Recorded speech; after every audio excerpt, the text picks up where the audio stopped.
안녕하세요, 방국입니다. 오늘은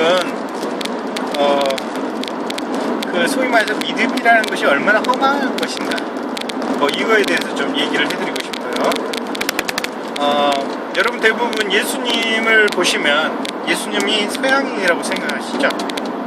물론 우리가 6.25 전쟁 이후에 아니면 그 전에 대부분 서양의 신부들이라든지 아니면 선교사들이 들어와서 기독교를 전파를 했고, 특히 이제 6.25 지나서 6.25 때 어떤 미국이 저희 나라를 많이 도와줬기 때문에 그 선교사나 어떤 종교, 그 다음 이것이 주로 미국하고 좀 관련이 많아요. 그래서 굉장히 기독교를 믿는 사람들 중에 아주 미국을 싫어하는 사람이 별로 없을 정도거든요. 근데 이 사람들의 특징이 뭐냐면 미국 사람들하고 똑같이 생긴 예수님이 있죠. 그래서 그 예수님이 서양인이라고 생각을 자꾸 하시는 거예요.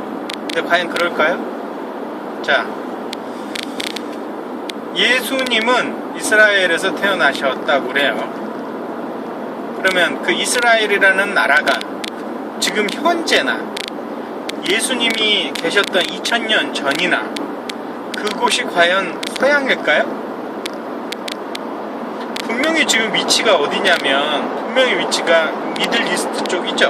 그 위에, 조금 위에, 중동 조금 위에잖아요. 그 다음에 더 위에, 거길 미들 이스트라고 부르는데, 더 위에는 니어 이스트라고, 근동이라고 부르는 터키가 있죠. 터키가 이제 그 해협을 통해 가지고 유럽하고 지금 동양을 연결하고 있지 않습니까? 그다음 우리나라 같은 경우는 제가 파이스트라고 해서 극동이죠. 즉 서양인들은, 소위 말해서 유럽인들은 절대 예수님을 또는 이스라엘을 자신의 유럽이라고 생각해 본 적이 없습니다. 결국 그 말은 무슨 얘기냐면, 행정구역상, 지금 현재도 행정구역상 이스라엘은 동양이죠. 예, 저희들 축구 국가대표 할 때, 아시안컵 할 때 대부분 미들 이스트에 있는 나라들하고 같이 하지 않습니까? 물론 이스라엘은 어쩐지 모르지만 한 번도 축구에 참여해 본 적이 없어서 모르겠습니다. 그래서 이 예수님 무조건 서양인이라고 믿는 이런 게 바로 믿음이죠. 사실적인 거는 하나도 생각할 필요가 없고 생각하지도 않고 그냥 무조건 믿는 거죠. 자, 반대도 한번 생각해 볼까요? 부처님은 어떨까요? 부처님. 우리 동양인들은 대부분 부처님을 동양인이라고 생각하세요. 지금의 어떤 행정구역상, 현재를 기준으로 하는 행정구역상에 보면 당연히 인도는 동양이죠. 그러나 부처님이 태어나셨던 한 2400년 전 공자님이 한 2500년 전 이렇게 되는데, 그때 2400년 전에 과연 인도라고 하는 나라가 동양이었을까요? 서양이었을까요? 그때 당시는 대부분 아마 중국이라고 하는 게 전 세계 중심이었죠.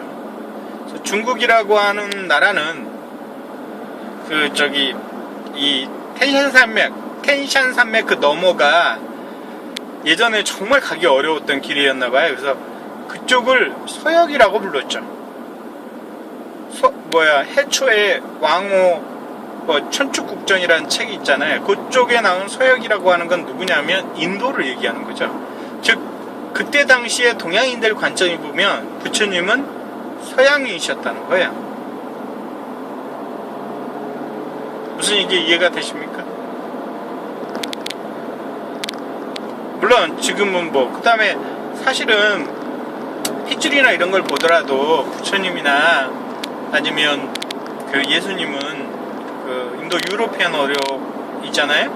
인도 유로피언어죠. 물론 요 근래는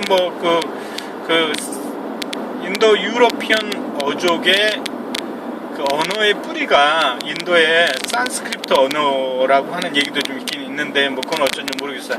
Anyway, 자, 예수님은 분명 동양이십니다. 예수님은 분명 동양인이시죠. 그 다음에 부처님은 때에 따라서는 서양인이시기도 했다. 자, 이런 어떤 사실을 밝히고 탐구하고 그거를 기반으로 해서 그 사실을 또는 진리를 믿는 이런 사람들이 우리 무신론자들입니다. 감사합니다.